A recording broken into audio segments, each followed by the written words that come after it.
ولذلك بقى إلهي آيات قرآن وحكت المامية إن الصلاة تنهى عن الفحشاء والمنكر.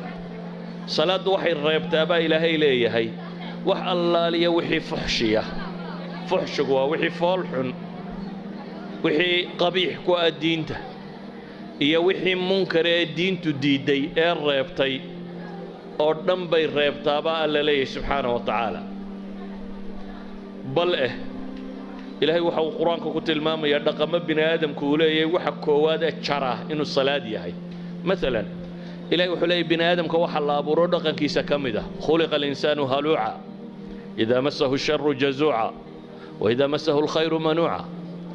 رقا كآدنها وحا كمده إن لا أبو ري إساقوا هلوعا لبدا يضاد الدنبا فسير يبايا علماء دو إلهدان إساقوا مد aan u adkaysanin dhibaatooyinka ee calaacal badana marka mashaakil qabsado marka nicmo heshana anaaniyo isagu isku koobo aan dhaafin.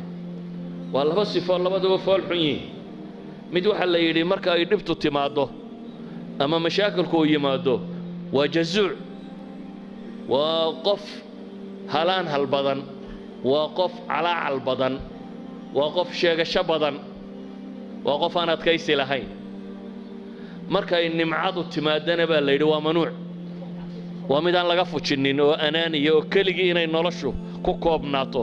dhibtiisii dadkoo dhan buu u sheegayey, khayrku markuu yimaadana keligii baa isku koobaya. ilaahay wuxuu tilmaamay duul baan sifadaa lahayn. duulka aan sifadaa lahayn waxa lagu bilaabay ila almusalliin aladiina hum calaa salaatihim. waa la sii sifeeyey markaa laba goor baa la sheegay haddana kuwa salaadooda daa'imaya kuwa salaadooda xifdinaya lagu tilmaamay. waa musalliin baa la yidhi marka koowaad, waxaana lagu sifeeyey inay yihiin kuwa salaadooda daa'ima iyo kuwa salaadooda xifdiya. idan qofka musalliga dhabta ah ee salaadiisu ay noocaa tahay mid xifdisan arkaanteeda iyo shuruudeeda iyo hay-aadkeeda iyo cibaada wanaaggeeda la ilaaliyey lana joogteeyey hadday tahay dhaqankaasi wuu ka maydhmaa. dhaqankaasi wuu ka maydhmaa. idan waxay leenahay salaada waxaynu u tukanayna waxaa ka mid ah manaafic dunawiyoo ah in dhaqankeenna wax iska beddelaan.